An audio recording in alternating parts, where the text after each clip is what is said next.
చాకలి ఐలమ్మ 39వ వర్ధంతి సందర్భంగా జమ్మికుంట రజక సోదరులు పెద్ద ఎత్తున కూడా వర్ధంతి కార్యక్రమాన్ని ఏర్పాటు చేయడం జరిగింది. నిజంగా కూడా ఆ వీరనారిని తెలంగాణ రాష్ట్రం ఏర్పడిన తర్వాత పెద్దలు తొలి ముఖ్యమంత్రి కేసీఆర్ గారి నేతృత్వంలో మరి ఆ రోజు మరి చాకలి ఐలమ్మ జయంతిని కానీ వర్ధంతిని కానీ ప్రభుత్వం నిర్వహించే ఆలోచనతో మరి పెట్టడం జరిగింది. తెలంగాణ సాధించుకున్న తర్వాతనే మనకు ఎవరైతే రైళ్ల కొరకు కొట్లాడిరో ఆనాటి వీరనారి చాకలి ఐలమ్మ అయితేమి, కాళోజీ అయితేమి ఎంతోమంది పెద్దల మరి విగ్రహాలు కూడా ఈరోజు తెలంగాణ రాష్ట్రంలో హైదరాబాద్ నడిబొడ్డున కూడా పెట్టడం జరిగింది. ఈనాడు మరి చాకలి ఐలమ్మ వరంగల్ జిల్లా ఆనాడే రజాకారులకు ఎదురుని పోరాడిన వనిత.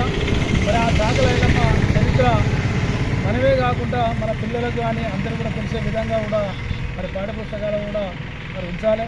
ఎందుకంటే ఆనాడు రజాకారుల నీట్గా మరి భయపడకుండా కొట్లాడి మరి ఆనాడు ఉద్యమం తీసుకొచ్చి వారికి ఎదురోడిందంటే మామూలు వనిత కాదు. ఎందుకంటే ఆ వీరనారి చరిత్ర మరి చాలా గొప్పది. ఆ రోజు రజాకారులను ఎదుర్కొన్న సరైన ఆ టైంలో కూడా మరి వాళ్ళ కుటుంబాన్ని, వాళ్ళ భర్తను కావచ్చు, వాళ్ళ పిల్లలు కూడా మరి చంపిన జైళ్ళల్లో పెట్టినా కూడా భయపడకుండా కూడా మరి ఆ వీరనారి పోరాడిందంటే మరి మన అందరం కూడా ఆమెకు జోహార్లు చెప్పాల్సిన అవసరం ఉన్నది. మరి ఈరోజు వర్ధంతులు జయంతులే కాదు, ఆమె ఆశయాలు కూడా మనం ముందుకు తీసుకుపోవాల్సిన అవసరం ఉన్నది.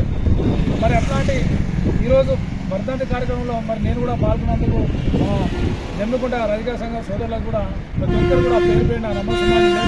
జై హింద్, జై తెలంగాణ.